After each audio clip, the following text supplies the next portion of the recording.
I'm Monsignor Landry, National Director of the Pontifical Mission Society, coming to you from our chapel in St. Petersburg, Florida. It's October 3rd, the third day of the World Month of Missions, and it's likewise the feast of an American, St. Mother Theodore Guerin, who left her native France in order to go to Indiana to catechize young children, found schools, found hospitals, in order to bring the truth and the love of Christ across the Atlantic Ocean to lift all those in Indiana up.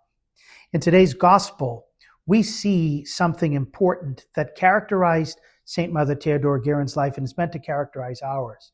It's conversion when we meet Jesus. This image of Jesus, the all-powerful, on the door of our chapel is a reminder to us of how we're supposed to take him seriously.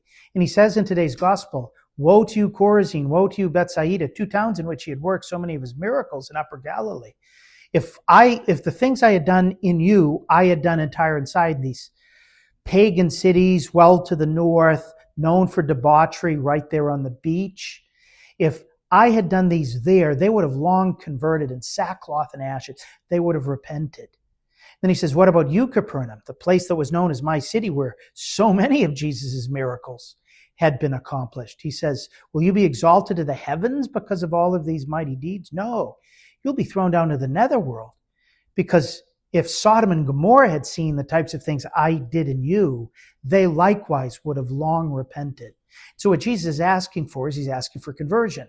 What does conversion mean? I've said it before. It bears repeating. Conversion doesn't mean just excising a bad habit or adding a good one.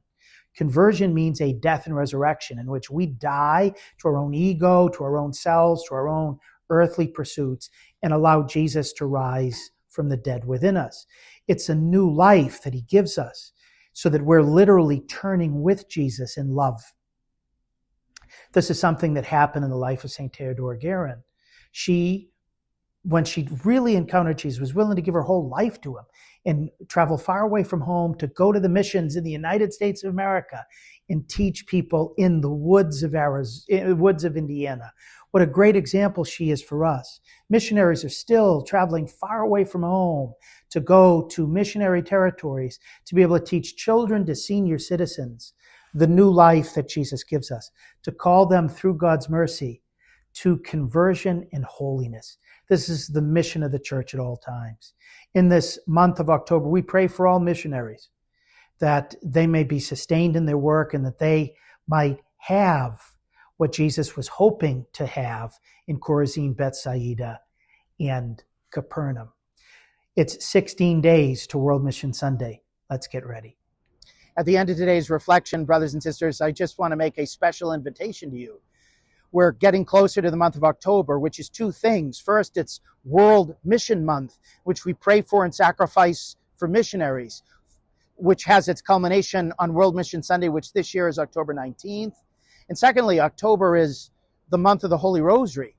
And in honor of both of these month-long celebrations, the Pontifical Mission Societies USA are going to be getting together with anybody who wants to join us from all over the country and world to pray the World Mission Rosary.